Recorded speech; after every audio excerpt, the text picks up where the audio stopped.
Regrets are pretty similar to paranormal activity to me.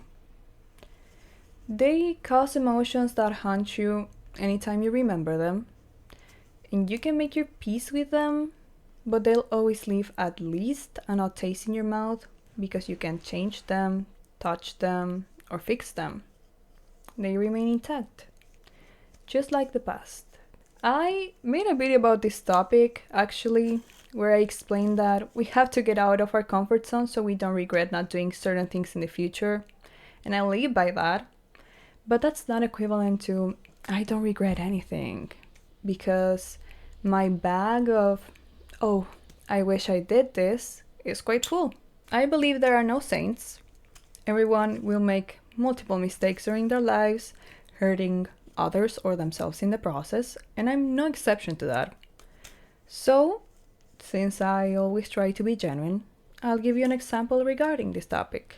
In my previous video, I mentioned that empty people will hurt others inevitably, and while it isn't entirely their fault, no one should accept that kind of mistreatment. However, the reason I know this so well is because I've been in both positions.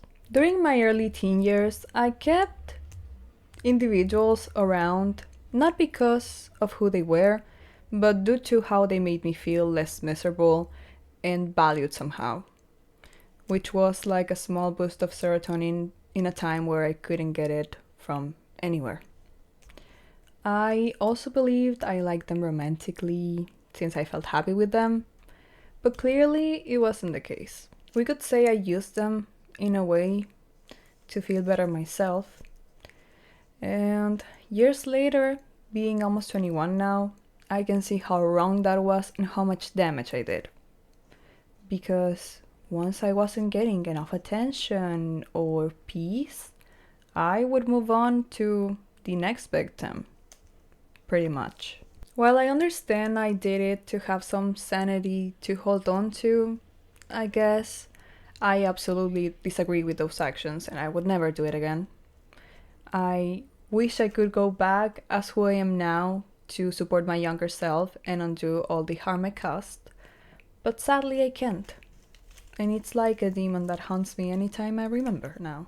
Truth be told though, regrets are a natural consequence of changing and evolving as a person. No one is free from them, but there's no time machine to go back, and remaining stuck on them won't modify them. You cannot transform who you were or what you did, and that's gonna lead you to wish things were or had happened differently.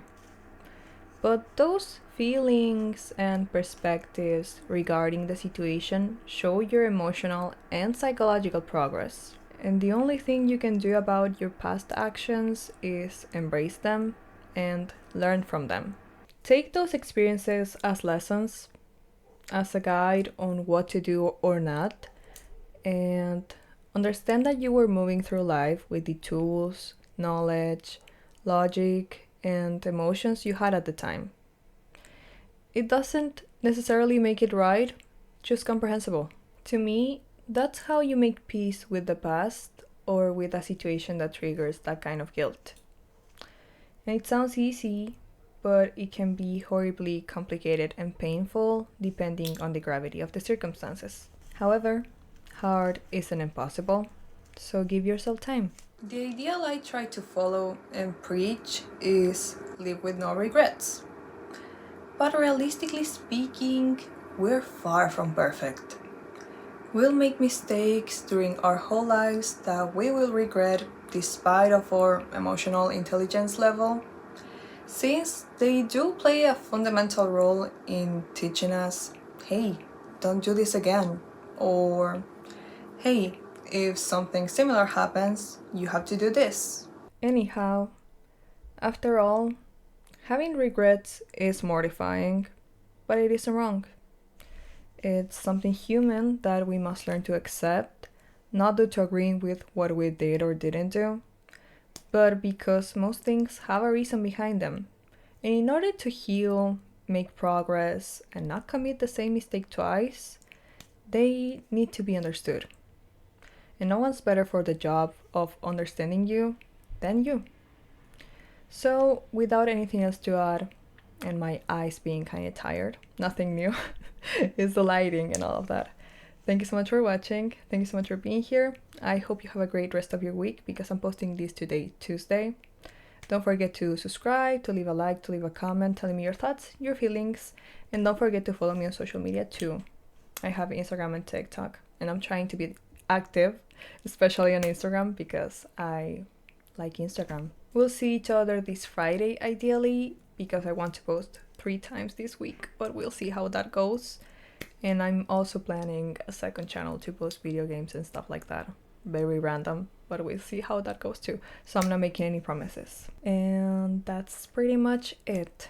So, love y'all, and bye bye. See you soon.